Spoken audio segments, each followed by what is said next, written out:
मंगलाचरण प्रारंभ। नमो अरिहन्ताणं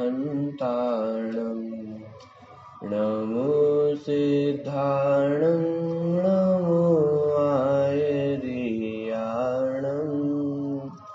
नमो वज्रायाणं नमो लोये सबसाहुणम्। मंगलम भगवान वीरो मंगलम गौतमो गणी मंगलम कुंद कुंदात्यो जैन धर्मोस्तु मंगलम सर्वमंगल मांगल्यम सर्वकल्याणकारकम प्रधानम सर्वधर्माणां जैनं जयतु शासनम्। यस्य स्वयं स्वभावाप्तिरभावे कृत्स्ने कर्मणा तस्मै संज्ञानरूपाय नमोस्तु परमात्मने।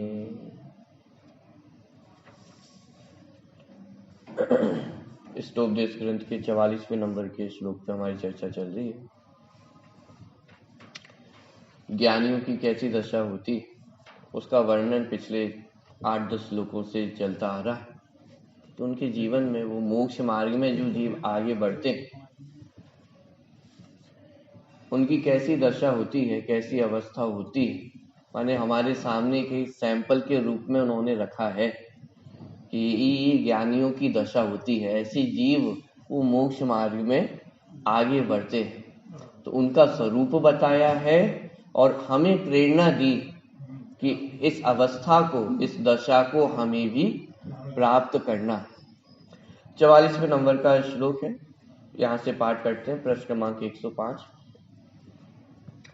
अगच्छन्स्तद्विशेषाणाम् अनभिज्ञस्य जायते अज्ञातद्विशेषस्तु बध्यते न विमुच्यते।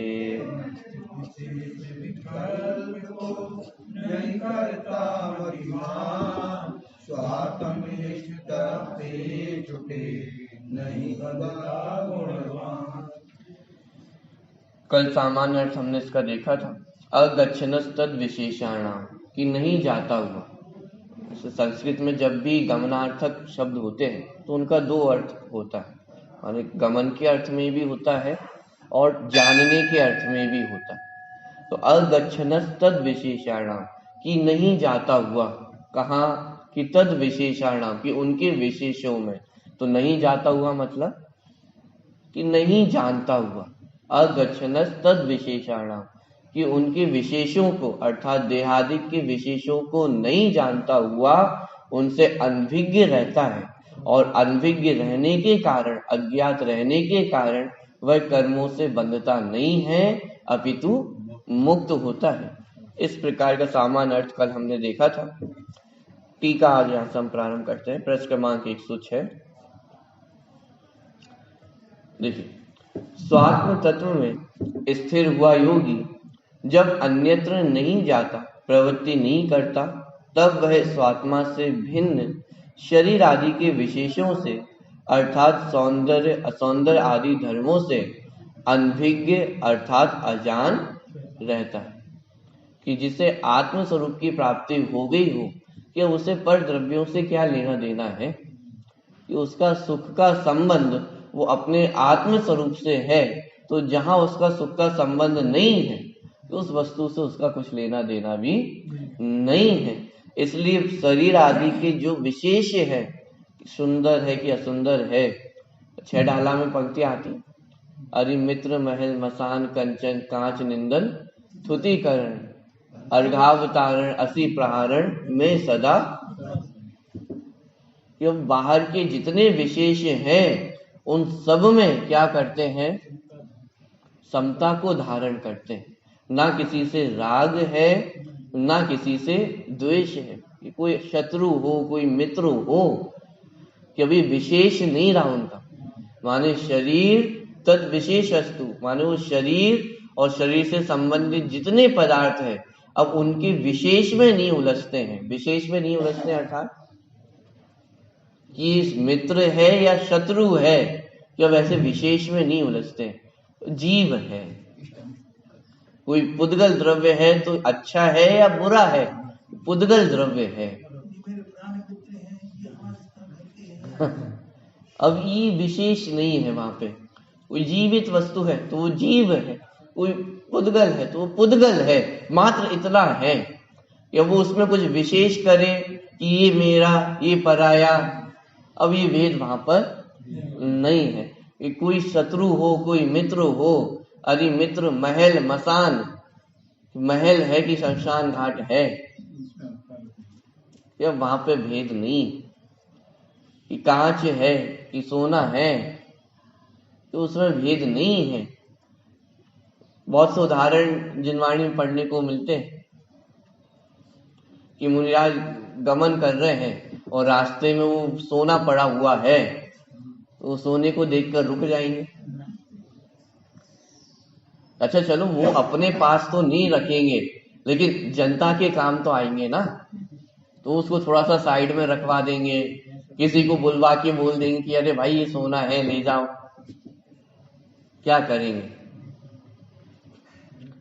हम अपनी दृष्टि से देखते हैं तो फर्क दिखाई देता है कि अरे ये सोना है और ये कांच है। कांच पड़ा हो तो कदाचित हम भी उस पर ध्यान ना दें, लेकिन सोना पड़ा हो कि अच्छा चलो भाई हमें नहीं रखना है, मैं नहीं रखूंगा, किसी दूसरे के काम तो आ जाएगा। मुनिराज क्या करेंगे उस दशा में कि अरे उन्हें वो सोना सोना दिखाई दे तब तो वो राग खड़ा हो, वो उन्हें सोना दिखाई कहाँ देता है। इसका अर्थ है अनभिज्ञ रहना।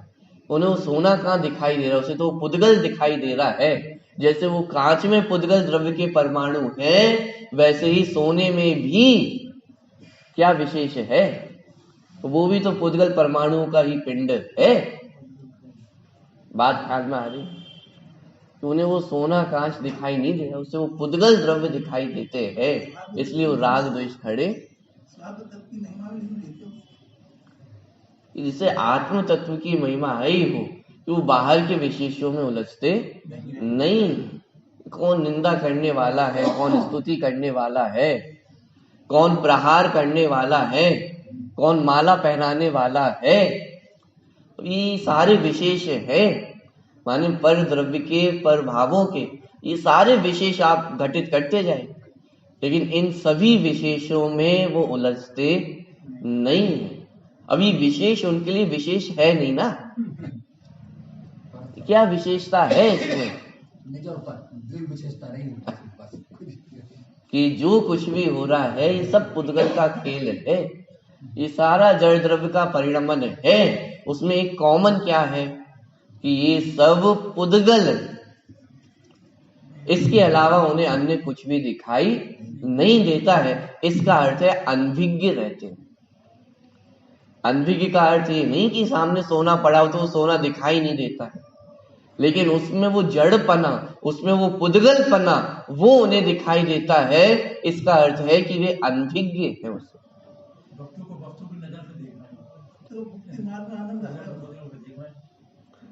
जो पुद्गल द्रव्य है उसको पुद्गल द्रव्य देखते हैं, जो जीव है उसको जीव देखते हैं। उसमें क्या अच्छा बुरा करे, और वास्तव में अच्छा बुरा है भी क्या? विचार करके देखें इस दुनिया में क्या बुरा है। कि छह द्रव्य वो सब अपने अपने स्वरूप में अवस्थित है, स्थित है। ये वस्तु व्यवस्था बहुत सुंदर दिखाई देती है। जैसी दृष्टि हो वैसी सृष्टि दिखाई देती है। यदि हमें सृष्टि बुरी दिखाई दे रही है, इसका मतलब हमारी दृष्टि में भी दोष है, खोट है। क्योंकि जी वस्तु के जो परिणमन है, ये जो वस्तु व्यवस्था है वो तो बहुत सुंदर है, वहां कोई कमी नहीं है। लेकिन यदि कहीं कमी हमें दिखाई देती है, साथ कोई गरीब है कोई अमीर है, ऐसा पक्षपात क्यों होता है? कोई सुंदर है, कोई असुंदर है, जगत में बुराई भी तो है। कोई महलों में रहता है, कोई किसी को झोपड़ी भी नसीब नहीं होती है, तो ये बुराई है या नहीं है जगत में?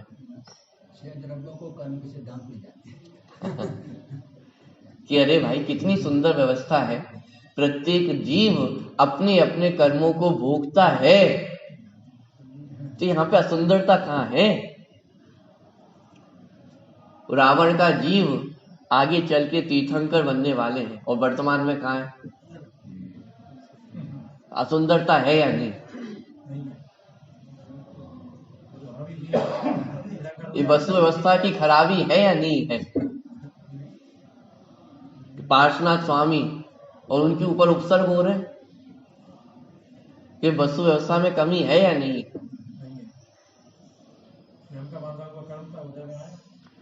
ये वस्तु व्यवस्था का विचार करके देख, कर्मों का विचार करके देखें, कितनी सुंदर व्यवस्था है। माने कर्मों के सामने, ये वस्तु व्यवस्था के सामने ये किसी की चलने वाली नहीं है। कितनी ही बड़े नाम क्यों ना हो, जो किया है उसका फल तो प्राप्त होने ही वाला है। माने इस अपेक्षा से विचार करके देखे तो आपको कहाँ अन्याय दिखाई देगा, कहाँ नीति दिखाई देगी। कि जो कुछ भी होता है इस जगत में वो एक पूर्णतया व्यवस्थित परिणमन है। कोई गरीब है, कोई अमीर है, किसी के सुख शांति है, किसी के दुख है, ये सब स्वयं के परिणामों का ही फल है। अब इस अपेक्षा से देखेंगे तो कहाँ खराबी दिखाई देती है जगत में? तो कौन बुरा दिखाई देगा कि उसने हमारी बुराई की थी, उसने हमारी निंदा की थी और उन्होंने हमें माला पहनाई थी। अब जब तक हमें ये दिखाई देगा कि उसने निंदा की है और उसने माला पहनाई है, तब तक वो राग द्वेष खड़े होते रहेंगे। तब तक वो अच्छा बुरा दिखाई देता रहेगा कि निंदा करने वाला बुरा है और माला पहनाने वाला अच्छा है। लेकिन वस्तु व्यवस्था का विचार करेंगे तो कौन अच्छा है और कौन बुरा है?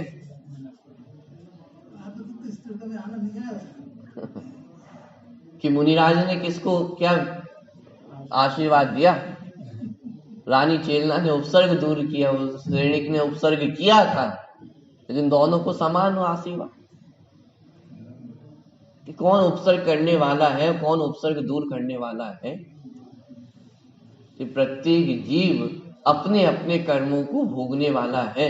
एक द्रव्य दूसरे द्रव्य का कर्ता धर्ता नहीं है। जिससे ये वस्तु व्यवस्था ख्याल में आ गई हो और उसे राग द्वेष खड़े कैसे हो, उसे कोई अच्छा है कोई बुरा है ये दिखाई कैसे दे?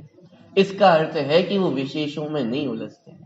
अगच्छनस् तद विशेषाणाम, कि पुद्गल द्रव्य के विशेषों में उनका गमन नहीं है, वो उससे अनभिज्ञ रहते हैं। अनभिज्ञ रहते हैं अर्थात कि राग द्वेष खड़े नहीं होते हैं, इस कनिष्ठ की कल्पना खड़ी नहीं होती है। एक शब्द प्राय शब्द प्रयोग किया जाता है विशेषज्ञ, कि विशेषों को जानने वाला। हर जीव अपने अपने क्षेत्र में विशेषज्ञ होना चाहता है। और यहाँ पे क्या बात हो रही है कि अरे भाई विशेषज्ञ बनना है या अविशेषज्ञ? कि यहाँ तो कह रहे हैं कि वो विशेषों को जानते नहीं है, अविशेषज्ञ है, सामान्यज्ञ है। इसका अर्थ तो ये हुआ ना। आगे अंतिम श्लोक आगे आने वाला है, 50वें नंबर का श्लोक है कि अरे कहाँ वेदों में उलझने की बात करते हो, जीव जुदा है पुद्गल जुदा है, यही धर्म का सार है। इसके अलावा जो कुछ भी कहा गया है, जो कुछ विशेष कहा गया है, वो सब इसका विस्तार है। लेकिन मूलभूत बात क्या है कि जीव जुदा पुद्गल जुदा। इतनी जानकारी हमें करनी है, इतना निर्णय करना है, इतना अनुभव करना है। इतना हो गया तो अन्य सारे विशेष वो स्वयं अपने ज्ञान का विषय बनते हैं। जिसने इतना सामान्य ज्ञान कर लिया है कि मैं अलग हूं और पुद्गल के भाव ये सब अलग है, तो केवल ज्ञान अब उनके पीछे आता है। उन्हें केवल ज्ञान के पीछे नहीं जाना पड़ता। विशेषज्ञ कौन है? कि जिसने एक सामान्य वस्तु को जाना हो वही वास्तव में विशेषज्ञ बनता है। हम कितने विशेषज्ञ बन पाते हैं? उपाधि भी मिल जाए पीएचडी की तो भी विशेषज्ञ हो गए क्या? कि वास्तविक विशेषज्ञ तो केवली भगवान है, अनंत भगवान है, कि जिन्हें केवल ज्ञान की प्राप्ति है, वो विशेषज्ञ हैं। उनके ज्ञान में सारी विशेषताएं झलकती हैं, लेकिन वो क्या करते हैं? वो भी अपने स्वरूप में लीन रहते हैं। तो इस तरह से वो आपको अर्थ करना होगा, अगच्छनस् तद विशेषाणाम, कि उनकी विशेषों में वे उलझते नहीं है। स्वात्म तत्व में स्थिर हुआ योगी जब अन्यत्र नहीं जाता, प्रवृत्ति नहीं करता, तब वह स्वात्मा से भिन्न शरीर आदि के विशेषों से अर्थात सौंदर्य असौंदर्य आदि धर्मों से अनभिज्ञ अर्थात अजान रहता है, अर्थात उन्हें जानने में अभिमुख उत्सुक नहीं होता, और उन विशेषों से वह अज्ञात होने से उसको उनमें राग द्वेष उत्पन्न नहीं होता। अब उत्सुक नहीं होता, इसको भी दोनों तरफ से समझना। किसी वस्तु को अच्छा जानकर उसको प्राप्त करने के लिए उत्सुक नहीं होता, तो किसी वस्तु को बुरा जानकर उसको दूर करने के लिए भी उत्सुक नहीं होता। माने उत्सुक के दोनों अर्थ यहाँ पे होंगे। ऐसा नहीं कि कोई अच्छी वस्तु है तो उसको प्राप्त करने की अभिलाषा नहीं है। कोई बुरी वस्तु हो, प्रतिकूल वस्तु हो, तो उसे दूर करने का भाव भी, दोनों ही बातें होंगी ना।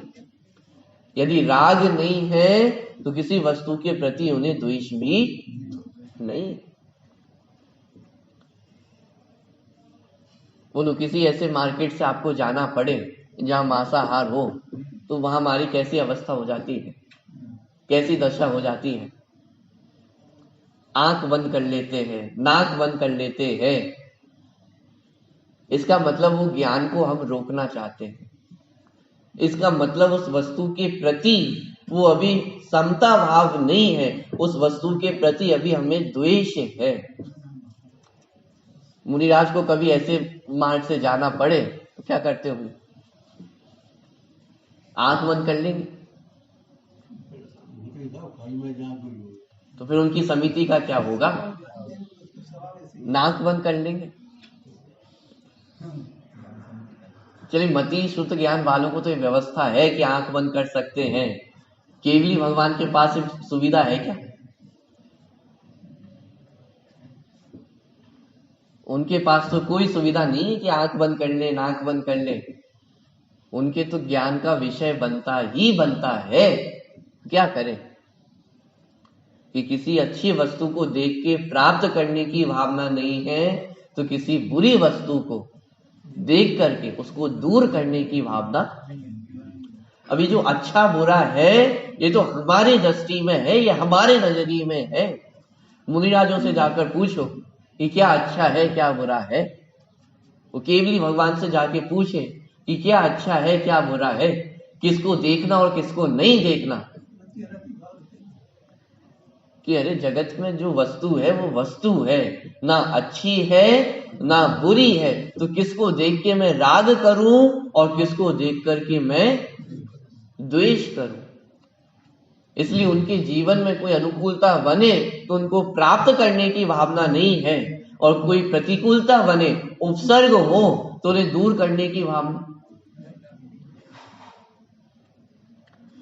सामर्थ्य तो इतनी है कि चाहे तो, लेकिन उसका प्रयोग क्यों नहीं करते हैं? क्योंकि वस्तु व्यवस्था उनके निर्णय में आ गई है कि एक द्रव्य दूसरे द्रव्य का कुछ करने वाला नहीं है। ये जो कुछ भी परिणमन हो रहा है वो इष्ट या अनिष्ट नहीं है, ये तो जगत का परिणमन है। उन्हें परिणमन दिखाई देता है, इसलिए वे समता धारण करते हैं। ना राग खड़ा होता है, ना द्वेष खड़ा होता है। और यदि ऐसा हो तो क्या हो?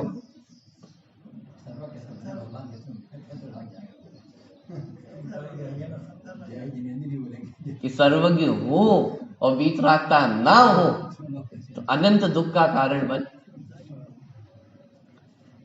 अनभिज्ञ रहते कि मुनिराज मुनि अवस्था में यदि वो अनभिज्ञ ना रहे तो आप विचार करके देख, जंगल में रहते हैं और जंगल में कौन उनके साथ रहता होगा? वो तो अपने में स्थित है ही नहीं, बाहर में कौन है? तो वो पशु पक्षी है, सब है, तो उनका जीवन कैसे चलता होगा? एक जीव दूसरे जीव के प्राणों का घात करके ही अपना पेट भरता है, नहीं भरता है? तो जंगल का नियम है। एक जगह वो कीड़े पड़े हो, वो कौआ आता है, वो उठा के ले जाता है, फिर आता है, फिर ले जाता है, और मुनिराज वहां ध्यान कर रहे हैं। बोलो क्या करना चाहिए?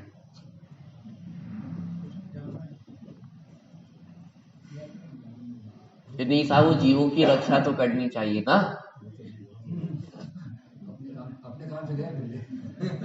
तो मैं आपसे पूछता हूँ, ऐसे कितने जीवों की वो रक्षा कर पाएंगे जंगल में? तो कदम कदम पे जहां जहां जाएंगे वहां ये व्यवस्था तो मिलनी वाली है ना।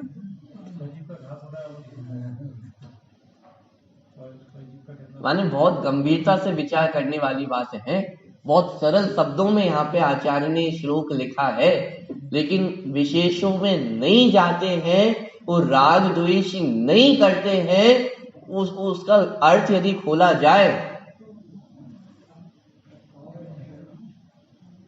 किस किस को बचाएंगे? बचा सकते हैं क्या?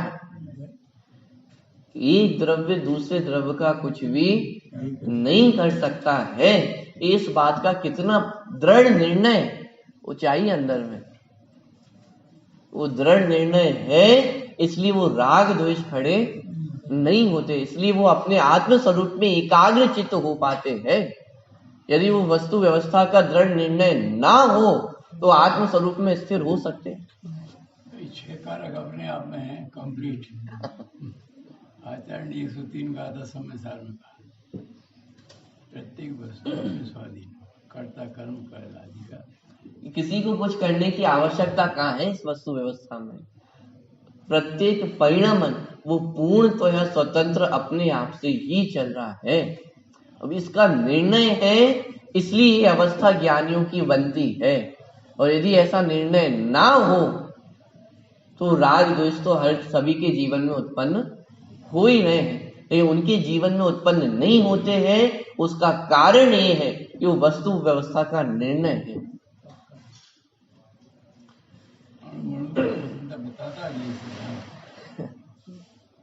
देखिए, अर्थात उन्हें जानने में अभिमुख उत्सुक नहीं होता और उन विशेषों से वह अज्ञात होने से उसको उनमें राग द्वेष उत्पन्न नहीं होता, इसलिए वह कर्मों से नहीं बंधता है। कि यदि वो विशेषों में उलझे, विकल्पों में उलझे तो क्या होगा? कि राग द्वेष खड़े होंगे, और जो करने योग्य कार्य है आत्म स्वरूप में एकाग्रता, वो छूट जाएगी। जैसे बचपन में एक पाठ पढ़ा था, हिंदी की पुस्तक में एक पाठ था, बाजार के ऊपर एक पाठ था कि अक्सर जो लोग होते हैं वो बाजार जाके ठगाए जाते हैं। क्यों?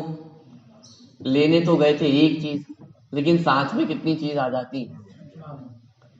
मानो उस पूरे पाठ का सार ये था कि आज के जमाने में बाजार की चकाचौंध इतनी है कि वो बाजार जाए और ठग के ना आए, ऐसा संभव ही नहीं होता है। एक चीज लेने जाते हैं, साथ में 10 चीज आ जाती। कि वो उस बाजार को जीत कौन सकता है? मानो उस पाठ में वो एक बाजार और बाजार में जाने वाला व्यक्ति, वो उसके बीच थोड़ा सा युद्ध है कि बाजार उसको जीतता है या वो बाजार को जीतता है। कैसे जीता जाए बाजार को? ये बाजार की चकाचौंध इतनी है, प्रलोभन इतना है, कौन किसको जीत सकता है? कि यदि हमें बाजार को जीतना है तो क्या करना होगा?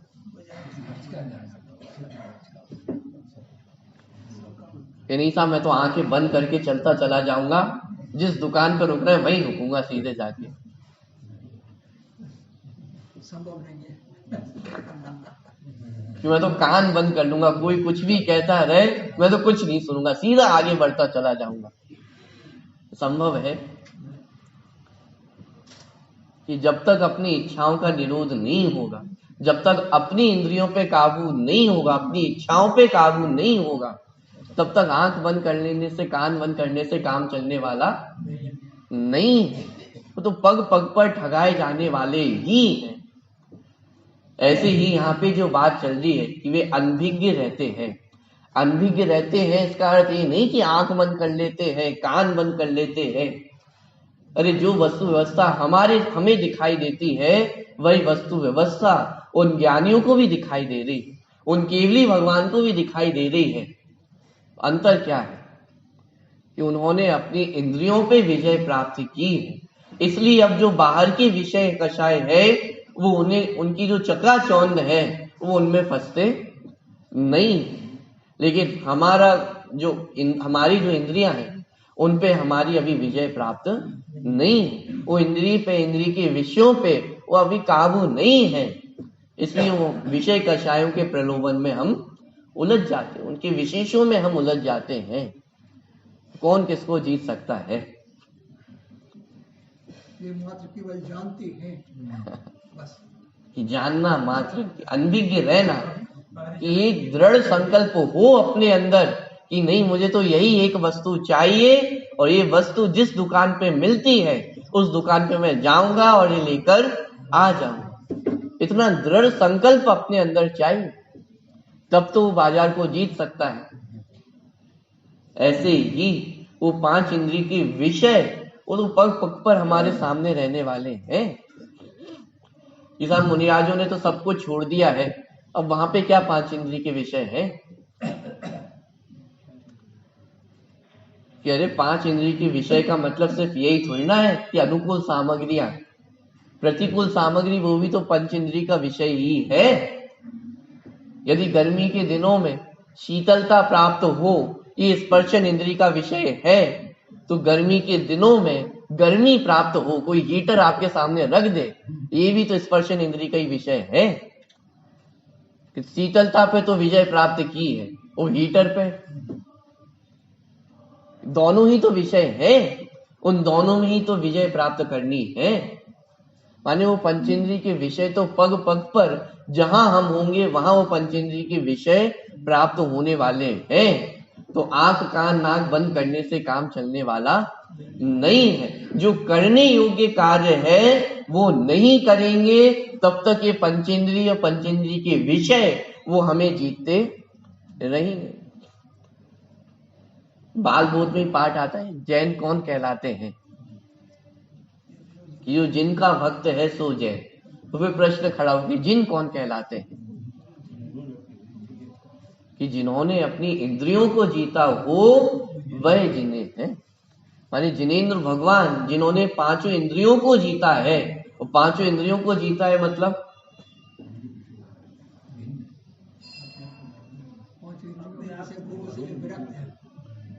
कि उनकी विषयों से विरक्त है। अरे उनसे काम लेना जिसने बंद कर दिया हो, जिनके ऊपर उन्होंने अपनी डिपेंडेंसी छोड़ दी हो, निर्भरता छोड़ दी हो, उन्होंने 5 इंद्रियों को जीत लिया है, वो जैन है। कि ऐसे जिन्हें भगवान के जो भक्त हैं, भक्त माने जो उनकी आज्ञा का पालन करें, उनके बताए मार्ग पर स्वयं चले, वो तो जैन है। और जो उनके बताए मार्ग पर ना चले, कभी कभी प्रतियोगिता होती कि सबसे बड़ा भक्त कौन, उपाधियां दी जाती हैं कि ये सबसे बड़े भक्त हैं। गंभीरता से विचार करने वाली बात है कि सबसे बड़ा भक्त कौन है, कि जो उनका बताया हुआ मार्ग है उस पे चलते हैं या नहीं चलते हैं। सब उनका क्या बताया हुआ मार्ग है कि वो तो पता नहीं है, लेकिन भक्त तो हम सबसे बड़े हैं। गंभीरता से विचार करना होगा। देखिए कि जानने में अभिमुख नहीं होता और उन विशेषों से वह अज्ञात होने से उसको उसमें राग द्वेष उत्पन्न नहीं होता, इसीलिए वह कर्मों से नहीं बंधता है। तब क्या होता है, विशेष रूप से व्रतादि का अनुष्ठान आचरण करने वालों की अपेक्षा वह अतिरेक से अर्थात अतिशय रूप से उनसे अर्थात कर्मों से मुक्त होता है। कि क्या होता है, अनभिज्ञ रहते हैं तो उससे क्या हो जाएगा कि अरे पर वस्तुओं के विशेषों में अनभिज्ञ रहते हैं, इसलिए राग द्वेष उत्पन्न नहीं होते हैं, और राग द्वेष उत्पन्न नहीं होते हैं तो कर्मों का बंधन नहीं होता है, और कर्मों का बंधन रुका और वहां कर्मों से मुक्ति होती है तो साक्षात मोक्ष की प्राप्ति होती है। यानी मोक्ष मार्ग, ये मोक्ष को प्राप्त करने का उपाय है। कितना सीधा सरल उपाय है, अनभिज्ञ रहना है, कि विशेषों में उलझना नहीं है, कि कोई अच्छा है कोई बुरा है, ये विशेषों में उलझने से कोई फायदा होने वाला है? क्या हो जाएगा, किसी को अच्छा मान लेंगे किसी को बुरा मान लेंगे, आपकी मानने से वो वस्तु अच्छी या बुरी हो जाने वाली है क्या? कि जब मेरे मानने से, जब मेरे विकल्प करने से कुछ होने वाला नहीं है तो विकल्प क्यों करना। एक पंडित जी साहब का वाक्य आता है कि विकल्प पर में करने के लिए तो अकिंचित कर है और स्वयं के लिए महा अनर्थकारी है। क्या होगा वो विकल्प करने से? इन्हीं मैं ऐसा सोचता हूं, मेरा ऐसा मानना है कि अरे आपके मानने से वस्तु व्यवस्था बदल जाने वाली है।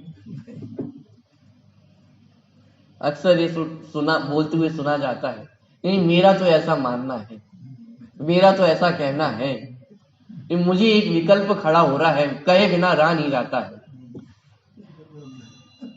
तो कह दो।